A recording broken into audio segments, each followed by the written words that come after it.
పిల్లలకి స్కూల్ పాఠశాలైతే పేరెంట్స్‌కి స్కూల్ పేరెంట్స్‌శాల.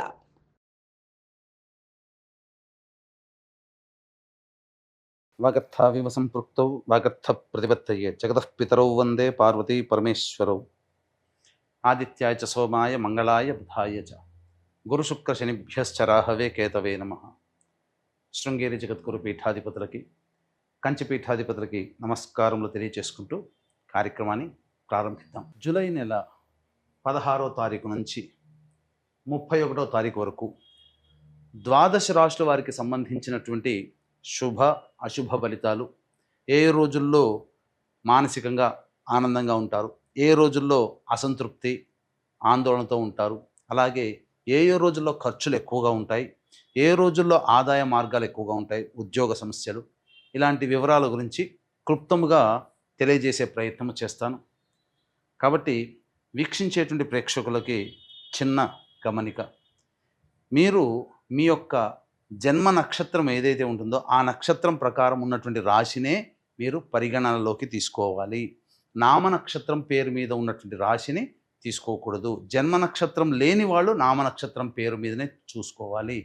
పైగా చాలామంది సన్ జొడాయిక్ సైన్ అంటే ఈ మంత్ నుంచి ఈ మంత్ మధ్యలో పుట్టినటువంటి వాళ్ళు ఒక రాశికి చెందుతారని చెప్పి సూర్యమాన సిద్ధాంతం ప్రకారం ఉంటుంది. అది ఈ చెప్పబోయేటువంటి ఫలితాలకి అది ఏమాత్రం కూడా సరిపోదు. అది విషయాన్ని గమనించుకొని చూసుకోవాలి. కాబట్టి జన్మ నక్షత్రము, జన్మ రాశి లేదా ఈ రెండు లేకపోతే నామ నక్షత్రము, నామరాశి మీద ఉన్నటువంటి వివరాలనే మీరు ఆ రాశి ప్రకారమే చూసుకుంటే మీకు రమారమిగా మీ ఈ చెప్పబడిన ఫలితాలు మీకు సరిపోతాయని చెప్పవచ్చు. ఇక కార్యక్రమంలోకి బయలుదేరదాం. సింహరాశిలో జన్మించినటువంటి వారికి జూలై 16వ తారీఖు నుంచి 31వ తారీఖు వరకు ఏ విధంగా ఉండబోతుందో తెలుసుకునే ప్రయత్నం చేద్దాం. ఈ రాశిలో జన్మించినటువంటి వారికి గురువు సంపూర్ణముగా అనుకూలంగానే ఉన్నాడు.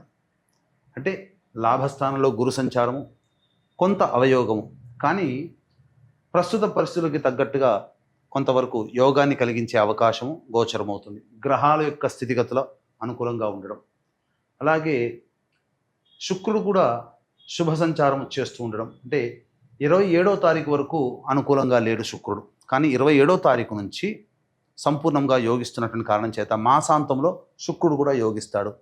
కాబట్టి జాగ్రత్తలు పాటించండి. అంటే ఈ యొక్క సింహరాశి వారికి ఉద్యోగ సంబంధమైనటువంటి విషయాల్లో జాగ్రత్తలు పాటించాలి, వృత్తి వ్యాపారాల్లో కూడా. అలాగే రవి సంచారము ద్వాదశ స్థానంలో ఉండడం ఉద్యోగపరంగా, వృత్తి వ్యాపార పరంగా బయటికి వెళ్లాల్సినటువంటి పరిస్థితులు గోచరమవుతున్నాయి. జాగ్రత్తలు పాటించండి.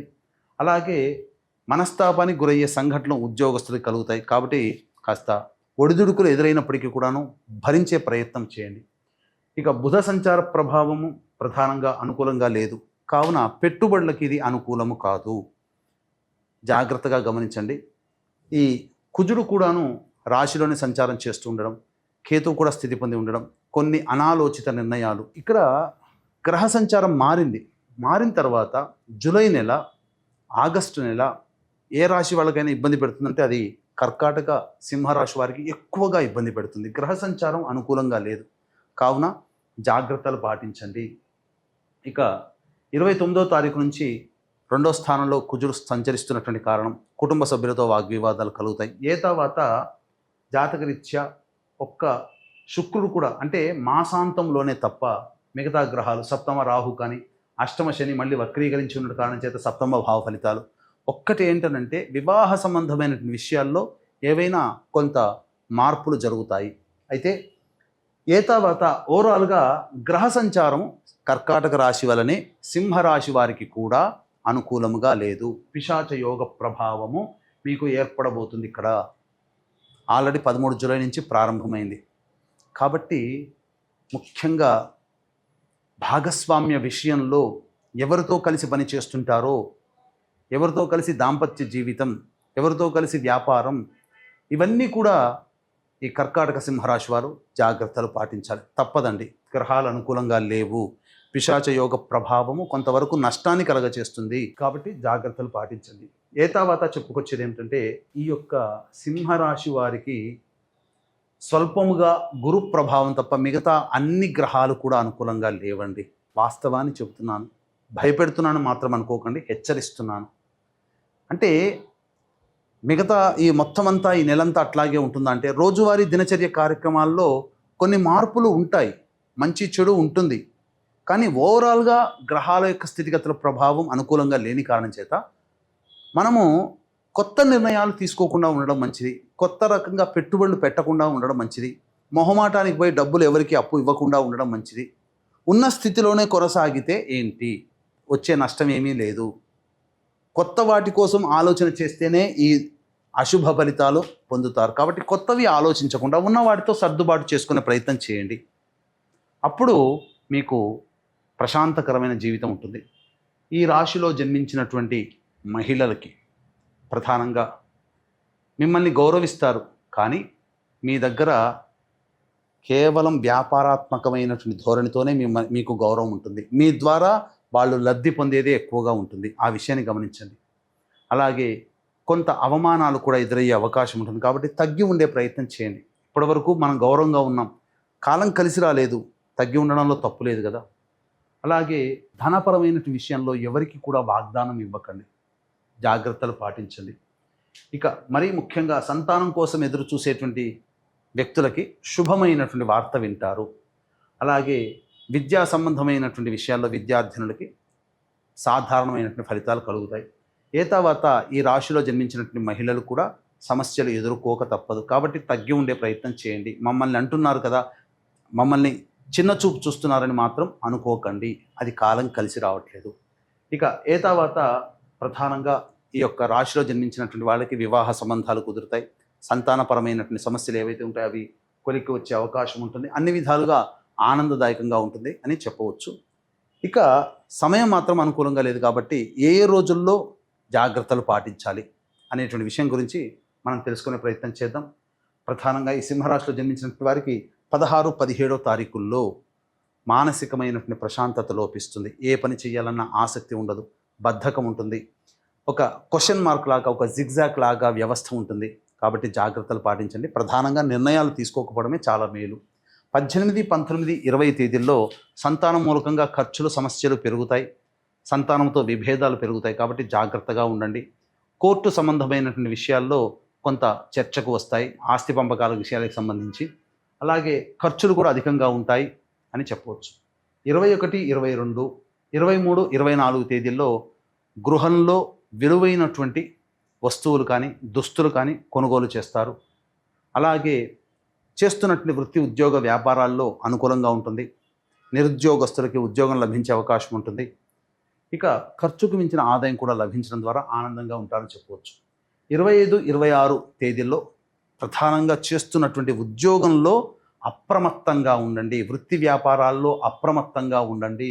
మీ నుంచి భారీగా కొంత నష్టం జరిగే అవకాశం ఉంది. కాబట్టి జాగ్రత్తలు పాటించండి. ఎవరిని కూడా నమ్మి మీ పనిని అప్పగించకండి. వృధా కాలయాపన, మానసికమైన ఆందోళన అధికంగా ఉంటుంది. వృధా ప్రయాణాలు కూడా చేయాల్సినటువంటి పరిస్థితి. 27, 28 తేదీల్లో ఉత్సాహంగా ఉంటారు. మిమ్మల్ని మించిన వాళ్ళు లేరు. మీకు అన్నీ కూడా అనుకూలంగా ఉన్నట్టు కనబడతాయి. కానీ గ్రహాలు అనుకూలంగా లేని కారణం చేత కొంత ఇబ్బందికర పరిస్థితులు తలెత్తే అవకాశం ఉంటుంది. ఇక 29, 30, 31 తేదీల్లో కుటుంబ సభ్యులతో వాగ్వివాదాలు పెరుగుతాయి. జాగ్రత్తగా ఉండండి. మరియు సంతోషకరమైనటువంటి వార్తలకి మీరు దూరంగా ఉంటారు. అంటే ఏంటి, ఏదో నష్టాన్ని పొందే అవకాశాలు గోచరమవుతున్నాయి. కాబట్టి ధనపరమైన విషయంలో జాగ్రత్తగా ఉండండి.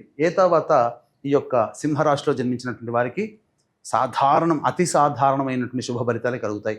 ఇట్టి సమస్యల నుంచి బయటపడడం కోసం శివుని యొక్క ఆజ్ఞ మేర కాశీక్షేత్రంలో అమావాస్య మరియు గురువారము పునరుసు నక్షత్రం కలిసినటువంటి జూలై 24వ తేదీన మీ జాతకరీత్యా కలుగు విద్య, వివాహ, ఉద్యోగ, దాంపత్య, అనారోగ్య సమస్యల నివారణకి మరియు మేష, మిథున, కర్కాటక, సింహ, కన్య, వృశ్చిక, ధనస్సు, కుంభ, మీన రాశిలో జన్మించినటువంటి వారికి ఈ యొక్క దోష పరిహారార్థమై సర్వదోష నివారణ పూజల హోమాలలో భాగంగా క్షేత్రపాలకురాలు వారాహి, క్షేత్రపాలకుడు కాలభైరవుడితో పాటుగా ప్రత్యంగిర, బగలాముఖి, రాజశ్యామల, సుదర్శన హోమాలు జరిపించడం జరుగుతుంది. అలాగే అమావాస్య పితృదేవతలకి చాలా శుభమైనటువంటి దినము. అందున కాశీక్షేత్రంలో గనక చేసినట్లయితే పితృదేవత అనుగ్రహం వలన సకల శుభాలు కలుగుతాయి. కాబట్టి తండ్రి వైపు 3 తరాలు, తల్లి వైపు 3 తరాల్లో మరణించినటువంటి వారి ఆత్మతృప్తి కోసం ఈ యొక్క పిండ ప్రదాన కార్యక్రమం కాశీలో చేయడం వల్ల విశేషమైనటువంటి ఫలితం కలుగుతుంది. అవకాశం ఉంటే బ్రాహ్మణుని కర్తగా పెట్టి చేయించడం జరుగుతుంది కాబట్టి ఆ కార్యక్రమాలను కూడా మీరు నమోదు చేసుకోవచ్చు. ఇక ఏతావాత ఈ యొక్క సింహరాశిలో జన్మించినటువంటి వారికి మంచి శుభ ఫలితాల కోసం ప్రతిరోజు సుబ్రహ్మణ్య భుజంగ స్తోత్ర పారాయణము, అలాగే దత్త అష్టకము ఈ రోజుకి 3 సార్లు కనుక చేసుకున్నట్లయితే చాలా మటుకు సమస్యలు తగ్గుముఖం పడతాయి. ఇప్పుడు చెప్పినటువంటి వాటికంటే ఇంకా విభిన్నంగా ఎక్కువగా సమస్యలతో బాధపడుతుంటే దగ్గరలోని మంచి ఉపాసనా పరులైనటువంటి జ్యోతిష్యులను సంప్రదించి వారి సలహాలు సూచనలు పాటించండి. తప్పకుండా మెరుగైన జీవితాన్ని పొందుతారు.